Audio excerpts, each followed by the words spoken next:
Hello, everybody. My name's Hayden, and this is my multimedia presentation.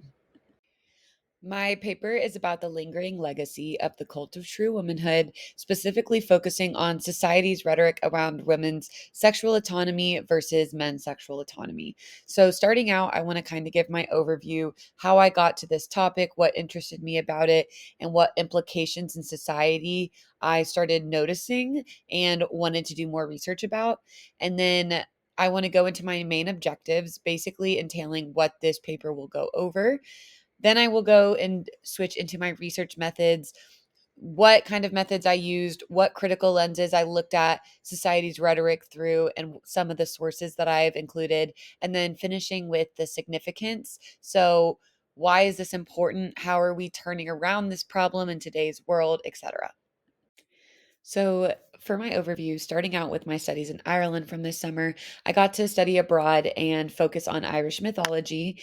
And when I was there, we got to zone in on one of the figures in Irish mythology, and her name is the Morrigan, and she's pictured above right here. Now, a few things to know about the Morrigan. She is the goddess of battle, but she's also written in a very vulgar light. Her other form, when she's not a woman, is a hooded crow, and it is known that she would feast on the dead remains of a battlefield after the battle had ended. So, very much against what we think about when we have the idea of the cult of womanhood and women are supposed to be proper and embody piety and purity. It's not really what we think of when we see the Morrigan feasting on dead remains. But the other part of her that really combated traditional norms that we know of today is she was very sexually active. She not only would sleep with men in order to get ahead in battle in a strategic manner, but she would also just sleep with them because she was a sexual being and she craved sexual pleasure. And this is very widely known in all of Irish mythology.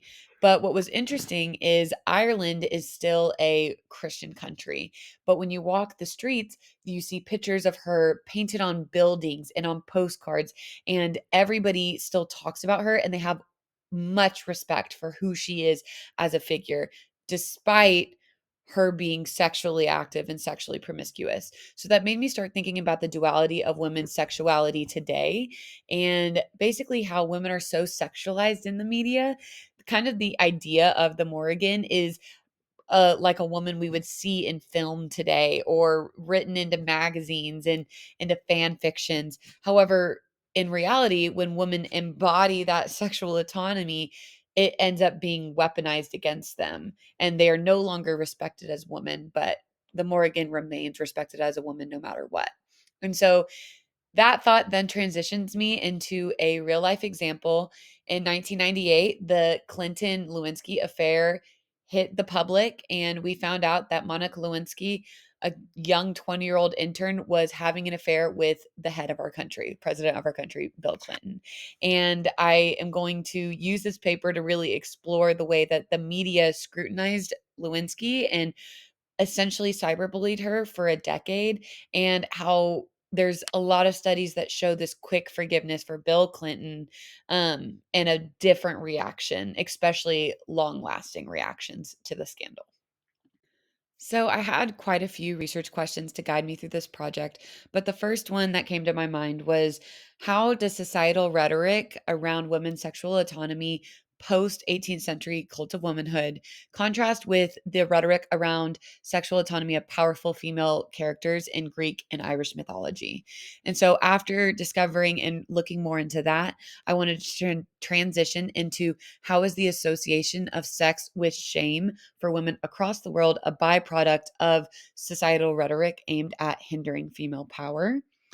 Next, I would look into, how has the cult of womanhood affected society's gendered reaction to sexual scandal, specifically, of course, in the Clinton Lewinsky affair. And then lastly, I really wanted to see, how do feminist actions such as writing this proposal and podcasts like Call Her Daddy, how have those worked together to reverse the taboo of women's sexual autonomy today?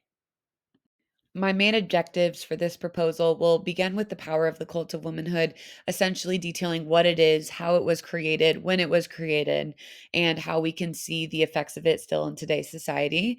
And then switching into the power of rhetorical shame and how that is a tool to hinder women and kind of still keep them in the confinements of the cult of womanhood. And finishing with how women are reversing that narrative today. As for my proposal outline, I'm going to begin with before the cult of womanhood. So, this is really looking into Irish and Greek goddesses, how they were written before society really had the chance to impose the cult of womanhood onto stories and folklore and all of that. Seeing that contrasted with how women are written today. So, then two is going to go into how and why the cult of womanhood began.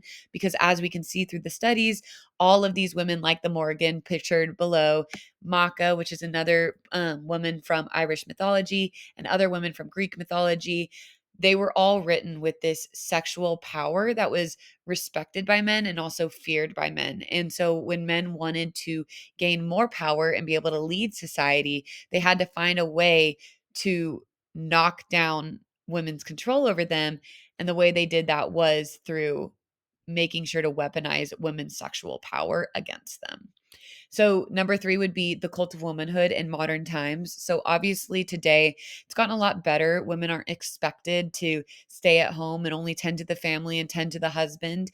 But there is still remaining grasps that the cult of womanhood has on our society. And the way they do that is now it is shame versus physical entrapment of the home, right? So we see a lot of shaming towards women, the shaming that keeps them embarrassed. It'll keep them from getting jobs, it'll keep them from getting new relationships sometimes. And that shame works as the same way that the piety, purity, domesticity, and submissiveness virtues worked in the original cult of womanhood. And then, of course, like the conclusion, finishing with how can we do better as a society? In what ways are we doing better? And where do we go from here?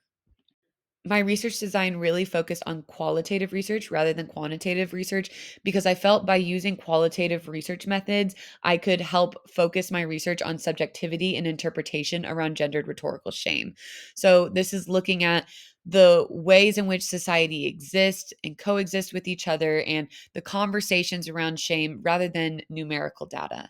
And so a few sources that I utilized was Simone de Beauvoir's The Second Sex, Anne Carson's Putting Her in Her Place, Woman, Dirt, and Desire, Marlene Legate's The Cult of Womanhood in 18th Century Thought, and then, of course, Monica Lewinsky's Shame and Survival. Each of these really laid a really great foundation for me to understand the area I was stepping into and the conversations I was stepping into when it came to rhetorical shame and women's sexual autonomy. And then I used a few different theories and lenses to help ensure that my research methods would not add to the very gender inequality issues that I'm trying to dismantle. So that would be focusing more on feminist theory. I wanted to challenge the social inequalities that live within rhetorical sexual shame, which would be critical theory. I wanted to examine gendered societal shame through social context, leading to social constructivism, constructionism.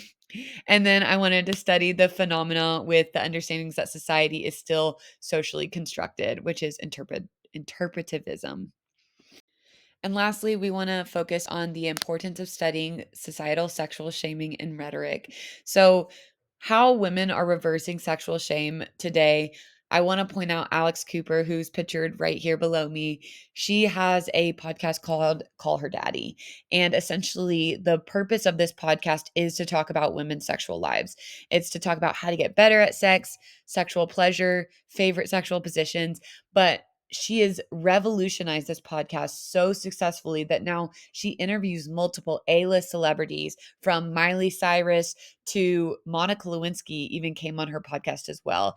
And in those conversations, they talk about sex a lot. They talk about the implications and the shaming and embarrassing stories. And like I said earlier, their favorite positions, right? And so, what this does for women is it is essentially erasing that taboo about women's sexual lives, right? And it allows women to reclaim their sexual power and all that comes with it.